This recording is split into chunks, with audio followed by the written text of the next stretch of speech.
ರೇಣುಕಾಸ್ವಾಮಿ ಕೊಲೆ ಕೇಸಿನ ಆರೋಪಿ ಪ್ರದೋಷ್ ತಂದೆ ನಿಧನ ಅಂತ್ಯಕ್ರಿಯೆಯಲ್ಲಿ ಭಾಗವಹಿಸುವುದಕ್ಕೆ ಕೋರ್ಟ್ ಅನುಮತಿಯನ್ನ ಕೊಟ್ಟಿದೆ. ಅಂತ್ಯಕ್ರಿಯೆಯಲ್ಲಿ ಭಾಗವಹಿಸಲು ಬೆಂಗಾವಲು ನೀಡುವಂತೆ ಸೂಚನೆ ನೀಡಲಾಗಿದೆ. ರೇಣುಕಾಸ್ವಾಮಿ ಕೊಲೆ ಕೇಸಿನ ಆರೋಪಿ ಪ್ರದೋಷ್ ತಂದೆ ನಿಧನರಾಗಿದ್ದು ಅಂತ್ಯಕ್ರಿಯೆಯಲ್ಲಿ ಭಾಗವಹಿಸುವುದಕ್ಕೆ ಅನುಮತಿ ಸಿಕ್ಕಿದೆ. ಕಾಮಾಕ್ಷಿಪಾಳ್ಯ ಪೊಲೀಸರಿಗೆ ಇಮೇಲ್ ಮೂಲಕ ಸೂಚನೆ ಕೊಡಲಾಗಿದೆ. ಸದ್ಯ ಪರಪ್ಪನ ಅಗ್ರಹಾರ ಜೈಲಿನಲ್ಲಿ ಆರೋಪಿ ಪ್ರದೋಷ್ ಇದ್ದಾನೆ. ಇವತ್ತು ಜೈಲಿನಿಂದ ಕಾಮಾಕ್ಷಿಪಾಳ್ಯ ಪೊಲೀಸರು ಇದನ್ನ ಕರ್ಕೊಂಡು ಬರಲಿದ್ದಾರೆ. ಕೋರ್ಟಿಗೆ ಅರ್ಜಿಯನ್ನ ಸಲ್ಲಿಸಿದ್ರು. ಪ್ರಕರಣದ 14ನೇ ಆರೋಪಿ ಪ್ರದೋಷ್, ರೇಣುಕಾಸ್ವಾಮಿ ಹತ್ಯೆ ಪ್ರಕರಣದ 14ನೇ ಆರೋಪಿ.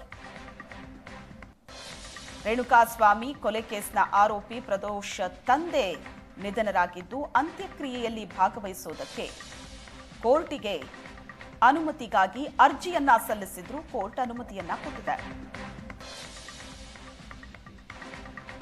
ಅಂತ್ಯಕ್ರಿಯೆಯಲ್ಲಿ ಭಾಗವಹಿಸಲು ಬೆಂಗಾವಲು ನೀಡುವಂತೆ ಸೂಚನೆ ನೀಡಲಾಗಿದೆ. ರೇಣುಕಾಸ್ವಾಮಿ ಕೊಲೆ ಕೇಸಿನ ಆರೋಪಿ ಪ್ರದೋಷ್ ತಂದೆ ನಿಧನರಾಗಿದ್ದು ಅಂತ್ಯಕ್ರಿಯೆಯಲ್ಲಿ ಭಾಗವಹಿಸುವುದಕ್ಕೆ ಅನುಮತಿ ಸಿಕ್ಕಿದೆ. ಕಾಮಾಕ್ಷಿಪಾಳ್ಯ ಪೊಲೀಸರಿಗೆ ಇಮೇಲ್ ಮೂಲಕ ಸೂಚನೆ ಕೊಡಲಾಗಿದೆ. ಸದ್ಯ ಪರಪ್ಪನ ಅಗ್ರಹಾರ ಜೈಲಿನಲ್ಲಿ ಆರೋಪಿ ಪ್ರದೋಷ್ ಇದ್ದಾನೆ. ಇವತ್ತು ಜೈಲಿನಿಂದ ಕಾಮಾಕ್ಷಿಪಾಳ್ಯ ಪೊಲೀಸರು ಇದನ್ನ ಕರ್ಕೊಂಡು ಬರಲಿದ್ದಾರೆ. ಕೋರ್ಟಿಗೆ ಅರ್ಜಿಯನ್ನ ಸಲ್ಲಿಸಿದ್ರು.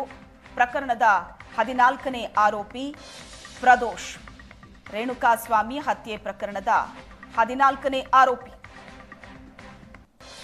ರೇಣುಕಾಸ್ವಾಮಿ ಕೊಲೆ ಕೇಸ್ನ ಆರೋಪಿ ಪ್ರದೋಷ್ ತಂದೆ ನಿಧನರಾಗಿದ್ದು ಅಂತ್ಯಕ್ರಿಯೆಯಲ್ಲಿ ಭಾಗವಹಿಸುವುದಕ್ಕೆ ಕೋರ್ಟಿಗೆ ಅನುಮತಿಗಾಗಿ ಅರ್ಜಿಯನ್ನ ಸಲ್ಲಿಸಿದ್ರು. ಕೋರ್ಟ್ ಅನುಮತಿಯನ್ನ ಕೊಟ್ಟಿದೆ.